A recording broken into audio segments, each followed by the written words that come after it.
जय हिंद दोस्तों।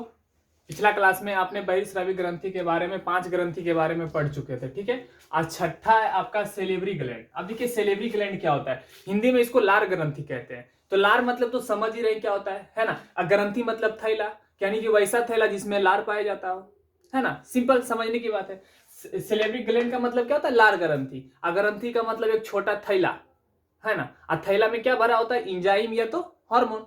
तो ये लार ग्रंथि है, तभी मैंने आपको इंजाइम के बारे में पढ़ा रहे हैं, यानी कि बहिर्स्रावी ग्रंथि, और बहिर्स्रावी ग्रंथि में केवल इंजाइम ही भरा होता है, ठीक है। तो ये तो लार ग्रंथि है कि मतलब जिसमें लार इंजाइम पाया जाता हो, है ना, वही लार ग्रंथि कहलाता है। यहाँ पे मैंने लिख दिया है जो सेलेवरी ग्लैंड होता है, यानी कि लार ग्रंथि होता है, वो पाचक एंजाइम का काम, पाचक एंजाइम का निर्माण करता है। कैसे, तो जैसे अब जब हम लोग खाना खाते हैं तो आप देखते होंगे, जब खाना खाते हैं तो जो भोजन होता है ना पूरा लेबरा जाता है, लार से नहीं लेबरा जाता है। तो उसमें एंजाइम होता है, वो पाचक एंजाइम होता है। भोजन मुंह से ही पचना स्टार्ट हो जाता है और नीचे आमाशय तक आते आते वो छोटी आंत तक आते आते पूरी तरह से पच जाता है। लेकिन स्टार्टिंग कहाँ से होता है बाबू, तो मुंह से स्टार्ट होता है। और मुंह में ऐसे भी एंजाइम का निर्माण होता है, जैसे आप खाना खाते तो खाने में बहुत सारे कीटाणु विषाणु जीवाणु भी चले जाते हैं। तो मुंह में जो लार होता है वो लार उसको मारने का काम करता है। जो मर गया तो ठीक है, जो बच गया वो जाकर के फिर आपका गैस्ट्रिक ग्लैंड उसको मार देता है, यानी कि आमाशय में जाने के बाद फिर उसकी मृत्यु हो जाती है, ठीक है। तो ये सेलेवरी ग्लैंड लार ग्रंथि क्या करता है, पाचक एंजाइम का निर्माण करता है, ठीक है, जो भोजन को पचाने में सहायता करता है, ठीक है। अब सातवां आपका गैस्ट्रिक ग्लैंड यानी कि जठर ग्रंथि। अब ये देखिए क्या होता है, ये भी पाचक एंजाइम का निर्माण करता है, ठीक है। ये भी पाचक एंजाइम का निर्माण करता है। अभी मैंने बताया कि मुंह से पाचन की क्रिया शुरू हो जाती है, तो टोटल खाना का पाचन मुंह थोड़ा ना कर पाता है बाबू, नहीं कर पाता है ना। तो वो पेट तक, तो पेट में जाकर के ना वो पूरी तरह से पचता है, छोटी आंत में जाकर के, अमाशय में जाकर के, ठीक है। तो ये गैस्ट्रिक ग्लैंड जो है ये भी पाचक एंजाइम का निर्माण करता है, ठीक है। ये क्या करता है, पाचक एंजाइम का निर्माण करता है।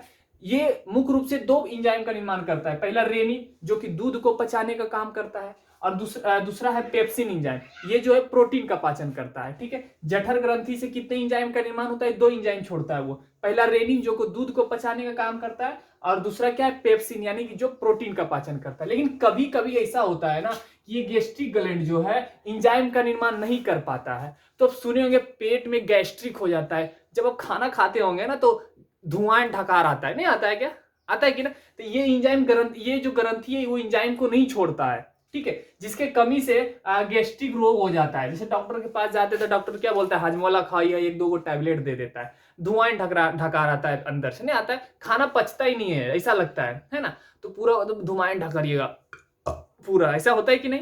तो क्या होता है, जब गैस्ट्रिक ग्लैंड की कमी हो जाती है ना, तो गैस्ट्रिक नाम का एक रोग हो जाता है, ठीक है। तीसरा आपका म्यूकस ग्लैंड।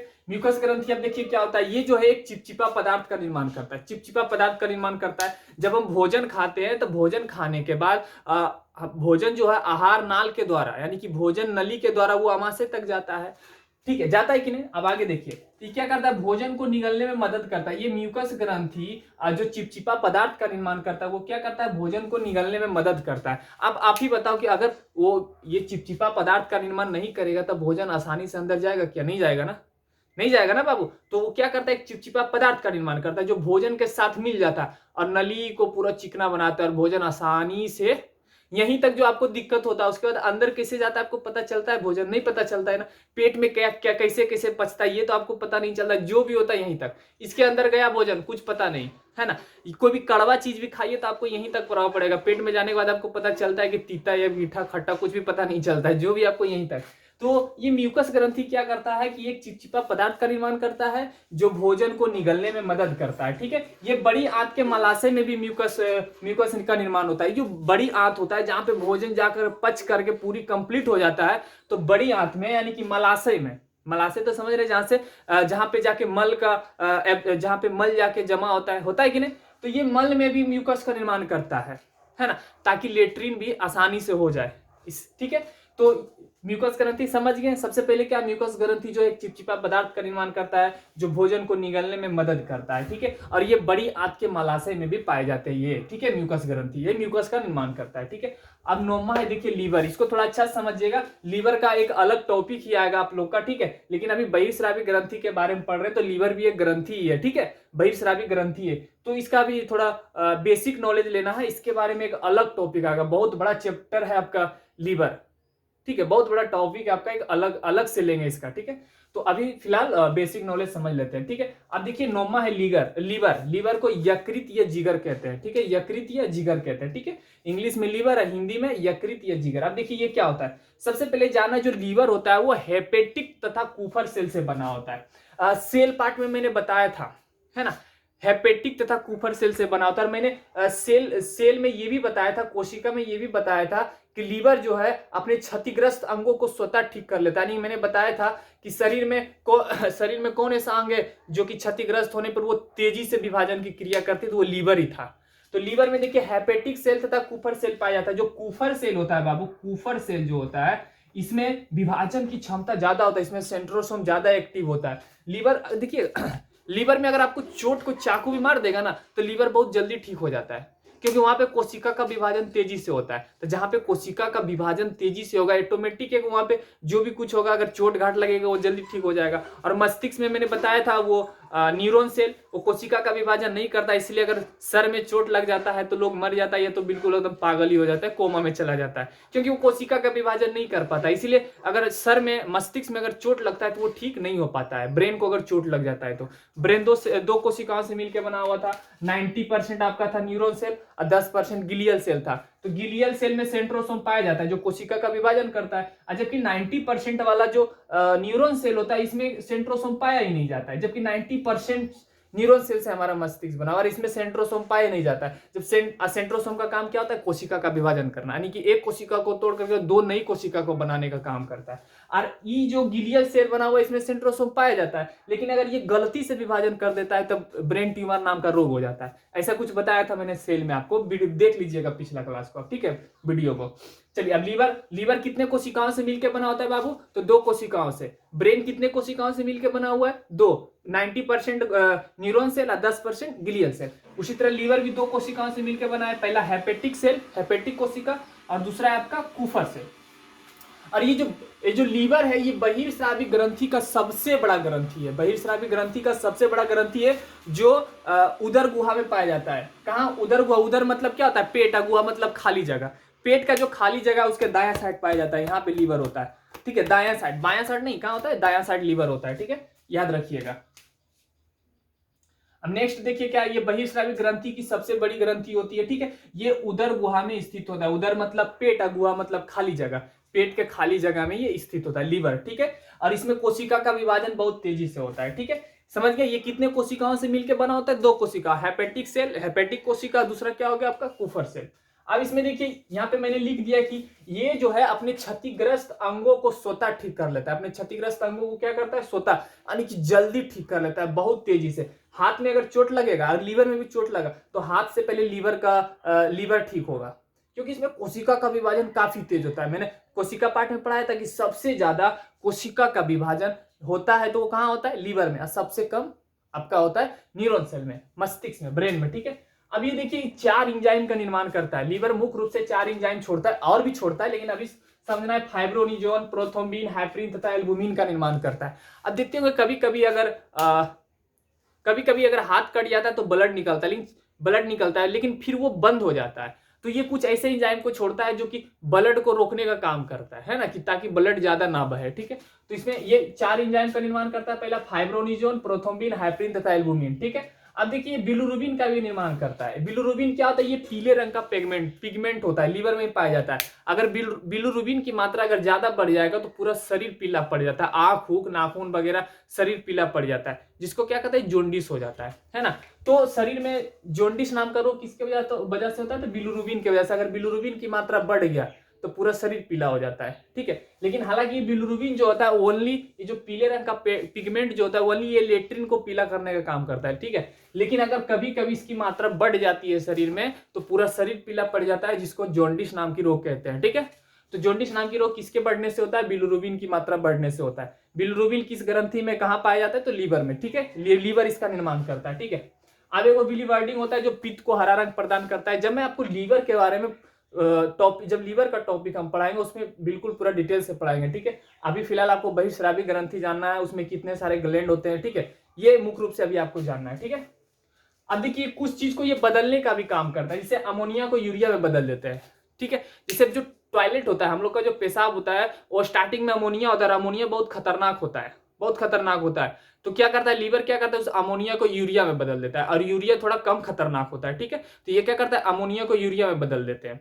तो बहुत जब आप काफी देर तक अगर टॉयलेट को रोक के रखिएगा, पेशाब को 1-2 घंटे रोक के रखिएगा, तो फिर से वो यूरिया अमोनिया में कन्वर्ट हो जाता है, ठीक है। और अमोनिया बहुत खतरनाक होता है, तो ये लीवर क्या करता है अमोनिया को यूरिया में बदल देता है, यानी कि पेशाब को, ठीक है। अब देखिए ग्लूकोज को ग्लाइकोन में बदलने का काम करता है, ये कुछ चीज का निर्माण भी करता है, कुछ चीजों का, कुछ एंजाइम का, और कुछ को बदलने का भी काम करता है, ठीक है लीवर।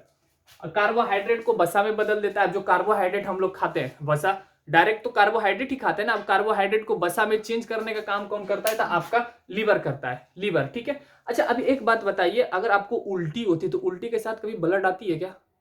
नहीं आती है ना, वो भी ब्लड के संपर्क में नहीं होता है, कितनों भी आप उल्टी कीजिए। या लेट्रिन के साथ कभी आता है क्या ब्लड, यानी कि बहिर्स्रावी ग्रंथि है वो, पेशाब के साथ कभी टॉयलेट आता है? नहीं। हाँ, वो कब आता है, जब आपका जनन अंग में अगर कुछ प्रॉब्लम हो जाती है तब वो ब्लड आता है, लेकिन स्टार्टिंग में जहां से पेशाब आता है वहां से ब्लड नहीं आता है। आपका जिस मार्ग से होकर के पेशाब आता है, उस मार्ग में अगर, उस रास्ते में अगर कुछ गड़बड़ी हो जाए तब थोड़ा पेशाब के साथ ब्लड आता है, लेकिन पेशाब के साथ कभी ऐसे अगर नॉर्मली बात की जाए तो पेशाब के साथ कभी ब्लड नहीं आता। इसका मतलब वो भी एक बहिर्स्रावी ग्रंथि है ना, क्योंकि वो लीवर यहाँ पे क्या कर रहा है, अमोनिया को यूरिया में बदल रहा है, और लीवर क्या आपका बहिर्स्रावी ग्रंथि है, यानी कि ये जो भी चीज का निर्माण करेगा वो क्या ब्लड के संपर्क में नहीं रहता है, उसके कॉन्टेक्ट में नहीं रहता है, ठीक है। अब ये देखिए, ये क्या कार्बोहाइड्रेट को वसा में बदल देता है, पहला नंबर कार्बोहाइड्रेट को वसा में बदल देता है कौन, लीवर। लीवर का एक काम होता है कि जो कार्बोहाइड्रेट होता है उसको वसा में बदल देता है, ठीक है। जैसे कार्बोहाइड्रेट वसा, वसा और वसा, अगर देखो एक बात और याद रखना कि बहुत सारे लोग ऐसे होते हैं ना कि खाना खाते हैं और वो काम ही नहीं करते। तो आप ही बताओ, जब आप खाना खाएंगे आपके शरीर में मान लो वसा बढ़ेगी, ठीक है। अगर ज्यादा आपके शरीर में वसा बढ़ जाएगी ना, तो ज्यादा वसा बढ़ने से फिर कोलेस्ट्रॉल का निर्माण हो जाता है, और कोलेस्ट्रॉल क्या होता है, एक चिकना पदार्थ होता है। वसा का मतलब क्या, चिकना। अब कोलेस्ट्रॉल का जब मात्रा आपका शरीर में बढ़ जाएगा ना, तो उसी से हार्ट अटैक आने की संभावना होती है। कोलेस्ट्रॉल काफी चिपचिपा पदार्थ होता है, तो वो क्या करता है, जो हमारा धड़कन होता है वो उसकी नली, अब जैसे जो चिकना पदार्थ, अब ये नली है मान लो, अब चिकना पदार्थ है, जब सांस लेते तो ये ऐसे ऐसे होता है ना, तो जब चिकना रहेगा तो ये सट जाएगा ना, सटेगा कि नहीं, सट जाएगा। ज्यादा चिकना रहेगा तो चिपचिपा पदार्थ जो ज्यादा चिकना रहता है, चिपचिपा रहता है, वो क्या होता है आपस में सट जाता है। तो जब शरीर में कोलेस्ट्रॉल की मात्रा बढ़ जाती है ना, तो हार्ट अटैक आने की संभावना ज्यादा रहती है, और ये कहाँ, लीवर में स्थित रहता है। तो जब भी आप, बहुत सारे लोग होते हैं जैसे खाना खाते हैं, जिससे शहर में ज्यादा देखने को मिलता है, खाना खाता है दिन भर घर में रहता है, कोई वर्क नहीं करता है। तो जब वर्क नहीं करोगे तो आपके शरीर में जो एनर्जी बन रही है उसका खपत कैसे होगा। अगर आप पर डे खाना खा रहे हो ना, तो वो एनर्जी खपत भी होना चाहिए ना, जो वसा आपके शरीर में जमा हो रहा है, लीवर जो एब्जॉर्ब करके रख रहा है, वो तो खत्म होना चाहिए। तो खत्म, लोग वर्क नहीं करते हैं, काम नहीं करते, तो लीवर जो वसा होता है धीरे धीरे कोलेस्ट्रॉल का रूप ले लेता है, और कोलेस्ट्रॉल बहुत खतरनाक होता है, ठीक है। इसीलिए जब भी आप खाना खाओ तो उसको खत्म भी करो, जो एनर्जी हमारे शरीर में बन रहा है, जो ऊर्जा बन रहा है, उसको खत्म करना पड़ेगा। नहीं करिएगा तो शरीर भी मोटा हो जाएगा, कोलेस्ट्रॉल बढ़ जाएगा, हार्ट अटैक की संभावना ज्यादा रहेंगी आपके शरीर में, ठीक है। समझ में आया ना। अब तीसरा देखिए, जहर तथा शराब के सेवन में, बहुत सारे लोग बोलते हैं ना कि शराब पीने से किडनी खराब हो जाता है। शराब पीने से किडनी खराब नहीं होता है, ठीक है, गलत ये इन्फॉर्मेशन है। शराब पीने से किडनी खराब नहीं होता है। शराब या जहर का जब सेवन करते हैं, अगर जहर भी आप खाइएगा ना, तो डॉक्टर, जब कोई व्यक्ति जहर खा के मरता है तो डॉक्टर सबसे पहले उसका लीवर चेक करता है, और लीवर का कौन सा भाग, तो कूफर सेल को चेक करता है। और कूफर सेल से अगर कूफर सेल क्षतिग्रस्त पाया जाता है तो पता चल जाता है कि वो जहर खा के मरा है, ठीक है। समझ में आया। तो किडनी शराब पीने से खत्म नहीं होता है, सबसे पहले लीवर खत्म हो जाता है। और लीवर खत्म किसी का हो गया तो मृत्यु तो तय ही है ना, तो फिर उसका पूरा अंग ही काम नहीं करेगा, क्योंकि लीवर का बहुत बड़ा योगदान होता है शरीर में, बहुत बड़ा काम करता है वो, ठीक है। तो जहर तथा शराब के सेवन से लीवर में जो कूफर सेल पाया जाता है वो नष्ट हो जाता है, और कूफर सेल में ही ज्यादा सेंट्रोसोम एक्टिव होता है, जो कि कोशिका का विभाजन तेजी से करता है, ठीक है। अब जब कूफर सेल देखो अपने बार, ये जो कूफर सेल है, अब एक बार शराब पिए, ठीक है, ये मर गया, तो ये फिर पुनर्निर्माण कर लेता है, फिर से वो निर्माण कर लेता है। पहले बताया था कि लीवर में तेजी से कोशिका का विभाजन होता है। एक बार शराब मान लिए पिए, कूफर सेल मर गया, ठीक है, फिर वो अपना निर्माण कर लेता है तेजी से। अब बार बार आप शराब का सेवन करते रहिएगा तो बेचारा कितना मरेगा और पैदा करेगा, है ना। तो बार बार शराब का सेवन करने से ये लास्ट में कूफर सेल बोलता है अब नहीं होगा हमसे। एक बार पिए, चलो एक बार वो निर्माण कर लेगा, 2 बार पिए निर्माण, वो फिर से अपना निर्माण कर लेगा। अब बार बार आप पीते रहोगे तो यार कितना ये अपना पुनर्निर्माण करेगा। कोई भी चीज का लिमिट होता है एक, है कि नहीं। अब ऐसा नहीं कि हम बोल दिए कि लीवर जो है कोशिका का विभाजन तेजी से करता है, वो अगर थोड़ा सा भी उसको किसी प्रकार की क्षति पहुंचती है तो उसका निर्माण कर लेता है। अब ऐसा इसका मतलब नहीं है कि आप शराब रोज पिएगा, ये सोच करके नहीं कि भाई वहां तो कुफर से अपना विभाजन कर लेता है, कोई नुकसान नहीं पहुंचेगा। नहीं बाबू, नुकसान पहुंचता है ना। लिमिट से कोई लिमिट से अगर पार करिएगा तो कोई भी चीज ज्यादा बर्दाश्त नहीं करेगा, है ना। इंसान ही क्या, एक गाली दिए चलो बर्दाश्त किए, 2 गाली दिए बर्दाश्त, अब तीसरा गाली दिए तो बबुआ वो तुम पे भड़क जाएगा, है ना। कोई भी चीज की लिमिट होती है, ठीक है। तो ये क्या करता है, जहर तथा शराब के सेवन से कुफर, लीवर का जो कुफर सेल होता है वो नष्ट हो जाता है, ठीक है। अब देखिए एक बात बताइए, ठीक है, अभी जो बच्चे पेट में पल रहे होते हैं तो उसके शरीर में भी तो ब्लड का निर्माण होता है ना। तो ब्लड का निर्माण कहाँ होता है, तो लीवर, जो भ्रूण अवस्था में जो आरबीसी यानी कि ब्लड का निर्माण जो है लीवर के मेसोडर्म से होता है। लीवर का एक मेसोडर्म भाग है, वहां से देखिएगा वहां से एक नली निकला होता है और बच्चा के नाभि से जुड़ा होता है, और यहीं से उसको सारा पोषण प्राप्त होता है। बच्चे जो पेट में पल रहे होते हैं उसको भ्रूण कहते हैं, एम्ब्रायो कहते हैं। जब वो पेट में पल रहा होता है तो लीवर का एक भाग है मेसोडर्म, वो मेसोडर्म से एक नली निकला होता है और बच्चे के जो क्या बोलता है, जो उसको क्या बोलते हैं, नाभि जो होता है वहां से एक नली जुड़ा होता है, और उसी नली से यानी कि मेसोडर्म से ही बच्चे को सारा पोषण प्राप्त होता है। आरबीसी वगैरह जो भी ऑक्सीजन वगैरह जो भी हो, उसी नली से बच्चों को पोषण प्राप्त होता है, ठीक है। समझ में आया। आपका बहिर्स्रावी ग्रंथि का 9 ग्लैंड था, 9 मैंने पढ़ा दिया है, ठीक है, ये खत्म हो गया। अब आपको अंतःस्रावी ग्रंथि पढ़ना है, इसका एक स्क्रीनशॉट ले लीजिए। चलिए अब देखिए ग्रंथि का दूसरा पार्ट क्या है, इंडोस्रीन ग्लैंड यानी कि अंतःस्रावी ग्रंथि। बहिर्स्रावी ग्रंथि के बारे में पूरा पढ़ चुके हैं, ठीक है। अंतःस्रावी ग्रंथि देखिए क्या होता है, अंतःस्रावी ग्रंथि में जो है हार्मोन पाया जाता है, यानी कि हार्मोन से भरा होता है। इसमें नली यानी कि डक्ट नहीं पाए जाते हैं, नस नहीं पाए जाते हैं। जबकि आपको बहिर्स्रावी ग्रंथि में बताए थे कि उसमें डक्ट पाया जाता है और वो ब्लड के कांटेक्ट में नहीं होता है, उसमें एंजाइम भरा होता है। लेकिन अंतःस्रावी ग्रंथि में क्या होता है कि इसमें हार्मोन भरा होता है, इसमें नली नहीं होती यानी कि नस जिसको कहते हैं, डक्ट इंग्लिश में बोलते हैं, वो नहीं होता है, और ये ब्लड के संपर्क में रहता है, ठीक है। अब अंतःस्रावी ग्रंथि यानी कि अब कौन कौन सा ऐसा ग्लैंड है जो ब्लड के संपर्क में रहता है, ठीक है, उसके बारे में आप जानना है। तो सबसे पहला आपका हाइपोथैलेमस ग्लैंड, हाइपोथैलेमस ग्लैंड, ठीक है। अंतःस्रावी ग्रंथि का पहला थैलेमस, आपको पहला ग्रंथि कौन सा पढ़ना है, हाइपोथैलेमस। अब देखिए हाइपोथैलेमस क्या होता है, ये जो है ये एक छोटा थैला होता है। हाइपोथैलेमस क्या होता है, एक छोटा थैला होता है जो ब्रेन में पाया जाता है। कहाँ पाया जाता है, ब्रेन में पाया जाता है। पूछा जाएगा ब्रेन में कौन सा ग्लैंड में पाए जाते हैं, तो हाइपोथैलेमस है ना, ब्रेन में पाया जाता है। ये जो है नर्वस हार्मोन का निर्माण करता है। यहाँ भी ये क्वेश्चन बन रहा है कि नर्वस हार्मोन का निर्माण कौन सा ग्लैंड करता है, तो हाइपोथैलेमस। हाइपोथैलेमस इंडोस्रीन ग्लैंड है या एक्सोस्रीन ग्लैंड यानी कि अंतःस्रावी ग्रंथि है, बहिर्स्रावी ग्रंथि है। तो अंतःस्रावी ग्रंथि है क्योंकि ये ब्लड के संपर्क में रहता है और इसमें हार्मोन भरा होता है। देखिए हाइपोथैलेमस कौन सा हार्मोन का निर्माण कर रहा है, नर्वस हार्मोन का। और बहिर्स्रावी में आप जितना भी पढ़े थे, 9 ग्लैंड के बारे में पढ़े थे, तो सभी एंजाइम का निर्माण कर रहा था। अब अंतःस्रावी ग्रंथि में जितने भी ग्लैंड के बारे में पढ़ेंगे, सब के सब हार्मोन का निर्माण करेगा, सबका सब हार्मोन छोड़ता है, ठीक है। तो हाइपोथैलेमस एक छोटा थैला होता है जो कि ब्रेन में पाया जाता है, ये नर्वस हार्मोन का निर्माण करता है, ठीक है। और यहाँ बता रहा है कि अंतःस्रावी ग्रंथि को कंट्रोल करता है, जितने भी अंतःस्रावी ग्रंथि है ना उसको कंट्रोल करता है, ठीक है, पूरे बॉडी को नहीं, ओनली अंतःस्रावी ग्रंथि को। बहिर्स्रावी ग्रंथि को भी कंट्रोल नहीं कर रहा है। यहाँ पे मैंने स्पष्ट लिखा है कि ओनली अंतःस्रावी ग्रंथि को कंट्रोल करता है। इसके अंतर्गत जितने भी ग्रंथि आएंगे ना, सबको मैनेज करने का काम आपका हाइपोथैलेमस करता है, ठीक है। इसलिए मैंने यह लिख दिया कि सभी इंडोस्ट्रीम ग्लैंड यानी कि अंतःस्रावी ग्रंथि को ये कंट्रोल करता है, पूरे बॉडी को नहीं। ना ही तो आपका मिक्स्ड ग्लैंड को कंट्रोल करता है, ना ही तो आपका बहिर्स्रावी ग्रंथि को, ओनली अंतःस्रावी ग्रंथि को। दिमाग में घुसा लीजिएगा कि हाइपोथैलेमस केवल अंतःस्रावी ग्रंथि को कंट्रोल करता है, ठीक है, गुड। अब दूसरा आपका पीनियल ग्लैंड, इसको बायोलॉजिकल ग्लैंड के नाम से जाना जाता है, ठीक है। अब ये ग्लैंड देखिए कहाँ पाया जाता है, तो दोनों आंख के बीच में यहाँ पे पाया जाता है। ये दोनों आंख है ना, तो यहाँ पे पाया जाता है। जब इसको खोदिएगा ना तो आपको पीनियल ग्लैंड निकलेगा, ठीक है। इसको जिसे शंकर भगवान का तीसरी आंख कहते हैं ना, यहीं पे तीसरा आंख होता है ना भगवान शिव का, शंकर भगवान का। तो ये पीनियल ग्लैंड होता है, बायोलॉजिकल ग्लैंड यहाँ पे होता है, यहाँ पे दोनों आँखिया के बीच में होता है, यहाँ पे, ठीक है। जब इसको यहाँ से खोदिएगा ना थोड़ा सा तो आपको पीनियल ग्लैंड दिखेगा, ठीक है। ये मैंने यहाँ लिख दिया कि ये जो है ये दोनों आंखों के बीच में स्थित होता है, दोनों आंखों के बीच में, एकदम अपनी भाषा में दोनों आँखिया के बीच में स्थित होता है, ठीक है। और ये जो है 2 हार्मोन का निर्माण करता है। जो पीनियल ग्लैंड होता है 2 हार्मोन का निर्माण करता है। कितने हार्मोन का बाबू, 2 हार्मोन का।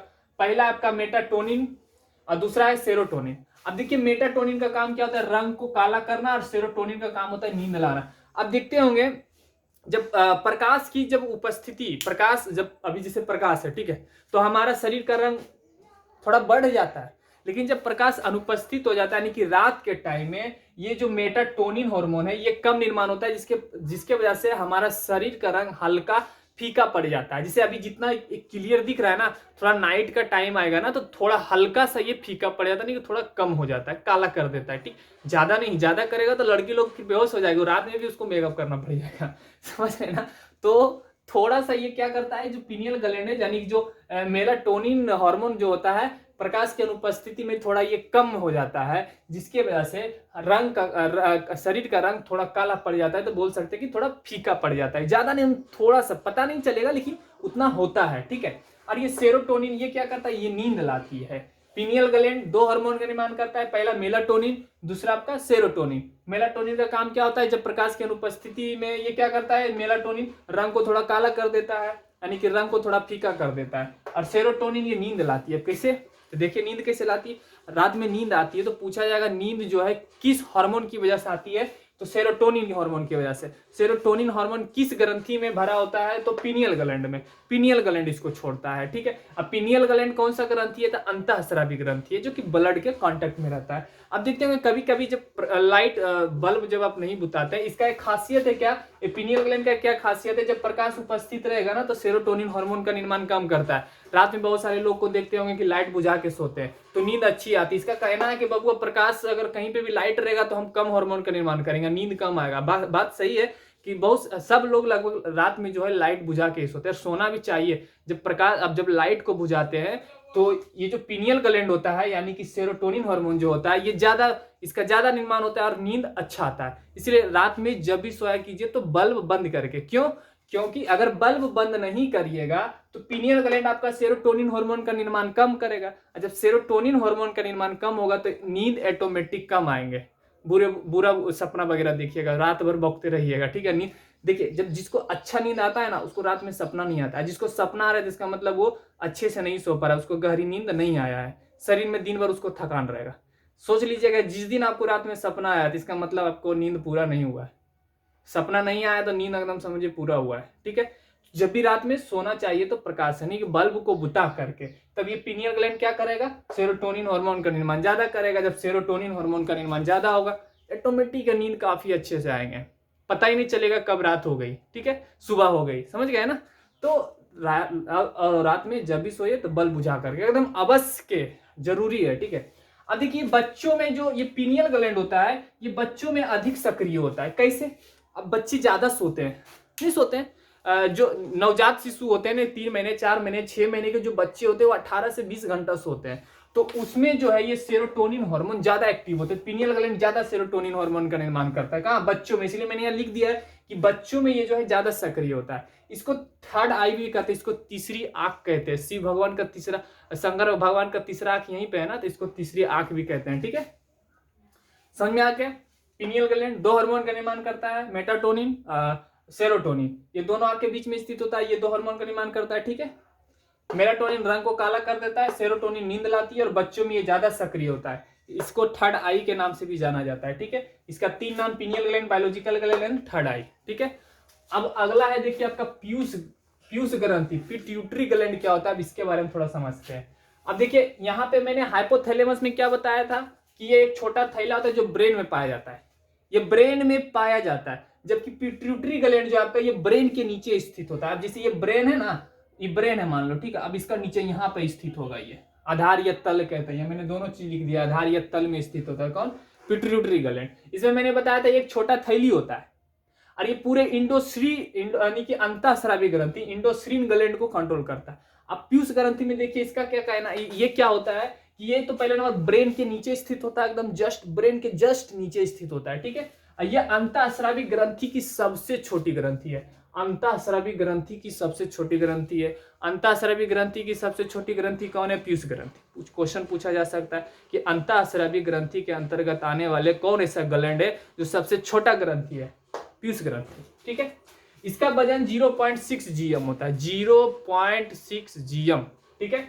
ये पूरे बॉडी को कंट्रोल करता है। अब यहाँ पे ध्यान दीजिएगा, मैंने हाइपोथैलेमस में क्या बताया था कि ये अंतःस्रावी ग्रंथि को केवल कंट्रोल करता है, अंतःस्रावी ग्रंथि के अंतर्गत, यानी कि ये अंतःस्रावी ग्रंथि जो यानी कि पिट्यूटरी ग्लैंड को भी कंट्रोल करता है, क्योंकि पिट्यूटरी ग्लैंड भी क्या है, अंतःस्रावी ग्रंथि है। इसका मतलब हाइपोथैलेमस इसको कंट्रोल करता है और ये पूरे शरीर को कंट्रोल करता है, यानी कि हर बाप का एक बाप होता है ना। इसका बाप ये हो गया और पूरे बॉडी का बाप पिट्यूटरी ग्लैंड हो गया, समझ रहे हैं ना। पिट्यूटरी ग्लैंड को काम कंट्रोल कौन कर रहा है, हाइपोथैलेमस।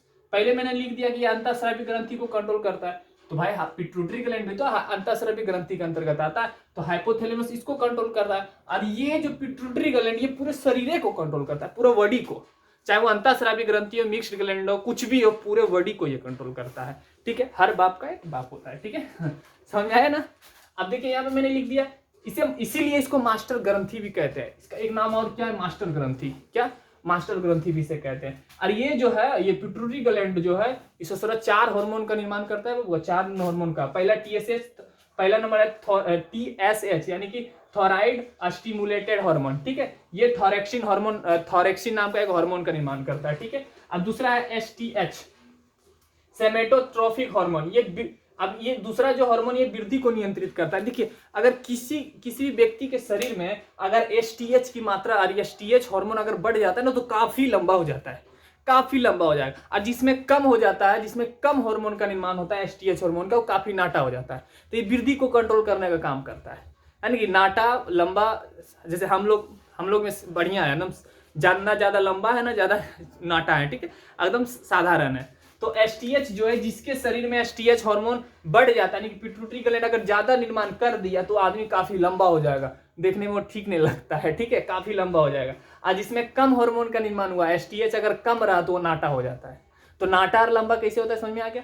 तो STH हार्मोन के बढ़ने से ये क्या करता है, वृद्धि को नियंत्रित करने का काम करता है। इस हार्मोन का निर्माण कौन करता है, पिट्यूटरी ग्लैंड। पिट्यूटरी ग्लैंड कहाँ स्थित होता है, ब्रेन के नीचे स्थित होता है। ये पूरे बॉडी को कंट्रोल करता है और अंतःस्रावी ग्रंथि की सबसे छोटी ग्रंथि होती है, ठीक है।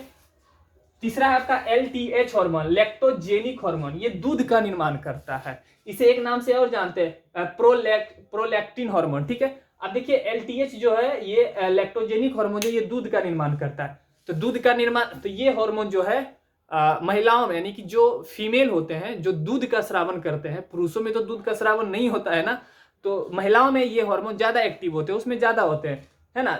जब वो प्रसव की अवस्था में रहती है तो धीरे धीरे ये हार्मोन एक्टिव होना स्टार्ट हो जाता है। जब प्रसव हो जाता है नहीं, बच्चे जब जन्म ले लेते हैं तो ये हार्मोन ये क्या करता है, दूध का निर्माण होना स्टार्ट हो जाता है, ठीक है। अब एक बात बताइए कि शरीर में दूध का निर्माण हुआ, ठीक है, तो दूध जा करके जमा कहाँ होता है, मेमोरी ग्लैंड में, ठीक है। अब दूध का स्रावन कौन करता है, बॉडी से बाहर निकालने का काम कौन करता है ना। ये तो जो लैक्टोजेनिक हार्मोन ये दूध का निर्माण किया, मेमोरी ग्लैंड उसको जगह दिया है, मेमोरी ग्लैंड उसको रखा एक मतलब जमा करके। अब उसको बाहर कौन निकालता है, तो एक हार्मोन को, ये जो पिट्यूटरी ग्लैंड एक हार्मोन का और निर्माण करता है। भगवान बहुत सोच समझ के बनाया है इंसान को, शरीर को, ऐसे ही नहीं। पढ़िएगा तो बड़ा मजा आएगा, आपको भी लगेगा कि ऊपर वाले से बड़ा साइंटिस्ट कोई हो ही नहीं सकता है। जिसने इस बॉडी को बनाया इससे बड़ा साइंटिस्ट इस धरती पे कोई नहीं है ना। समझ रहे ना, कितना सोच समझ के बनाया गया है इस बॉडी को। हर चीज बॉडी में होता है यार। तो बायोलॉजी क्यों पढ़ना चाहिए मालूम, बायोलॉजी बहुत मजा आता है पढ़ने में, बहुत मजा आता है इसको, इससे बहुत कुछ सीखने को मिलता है यार, ठीक है। अब देखिए, अब चौथा है ऑक्सीटोसिन हार्मोन। ये दूध का स्रावन करता है, यानी कि दूध को बाहर निकालता है। अब जानवर में देखते होंगे कि जिस भी गाय का बच्चा अगर मर जाता है तो एक सुई मार देता है उसको। तो सुई कौन सा होता है, ऑक्सीटोसिन नाम की एक सुई होता है। वो क्या करता है, जब उसको मार देता है तो गाय से क्या दूध का वो क्या होता है, गाय दूध जो दूध जमा होता है उसके मेमोरी ग्लैंड में, वो फिर बाहर आना स्टार्ट हो जाता है, होता है कि नहीं। तो जिस भी गाय के बच्चे मर जाते हैं ना, तो उसको ऑक्सीटोसिन सुई मारा जाता है। हालांकि ये सब नहीं करना चाहिए, ये सब गलत है, ठीक है, लेकिन लोग करते हैं। इस पे रोक भी लगा था, सरकार ने रोक भी लगाई है इस पे, लेकिन किसान लोग मानते नहीं है। जिस भी गाय या भैंस के बच्चे मर जाते हैं तो उसको ऑक्सीटोसिन हार्मोन मार देते हैं और फिर दूध का स्रावन कर लेते हैं, ठीक है। तो शरीर में दूध का निर्माण कौन करता है, कौन सा हार्मोन, तो लैक्टोजेनिक हार्मोन। अब दूध का निर्माण किया, दूध का स्रावन कौन किया, ऑक्सीटोसिन हार्मोन। और दूध जमा कहाँ होता है, तो मेमोरी ग्लैंड में, ठीक है, समझ में आ गया। अब पिट्यूटरी ग्लैंड यानी कि पीयूष ग्रंथि, ठीक है, ये जो है ब्रेन के नीचे स्थित होता है, ठीक है। और ये जो है अंतःस्रावी ग्रंथि का सबसे छोटा ग्रंथि होता है। अंतःस्रावी ग्रंथि का ये सबसे छोटा ग्रंथि होता है जो पूरे बॉडी को कंट्रोल करने का काम करता है। तो पूरे बॉडी को कंट्रोल कौन करता है? तब पिट्यूटरी ग्लैंड। ठीक है, पिट्यूटरी ग्लैंड क्या करता है? पूरे बॉडी को कंट्रोल करता है। ठीक है, ये 4 हार्मोन का निर्माण करता है। पहला TSH क्या, थोराइड स्टिमुलेटेड हार्मोन। दूसरा कौन सा? STH somatotrophic hormone. तीसरा क्या? LTH लैक्टोजोनिक हार्मोन, जो कि वृद्धि को नियंत्रित करता है। जिसके शरीर में अगर LTHS की मात्रा बढ़ जाएगी, LTH हार्मोन बढ़ जाएगा तो काफी लंबा हो जाता है, और जिसमें LTH हार्मोन की कमी रहती है वो काफी नाटा हो जाता है। ठीक है, और चौथा क्या आपका? ऑक्सोटॉक्सिन, जो कि दूध का स्रावन करता है। दूध का निर्माण कौन करता है? Lactogenic hormone. और दूध का स्रावन कौन करता है? कौन सा हार्मोन? ऑक्सोटॉक्सिन हार्मोन। ठीक है, चलिए आपका अंतःस्रावी ग्रंथि का 3 ग्लैंड के बारे में पढ़ लिए और इसका स्क्रीनशॉट ले लीजिए।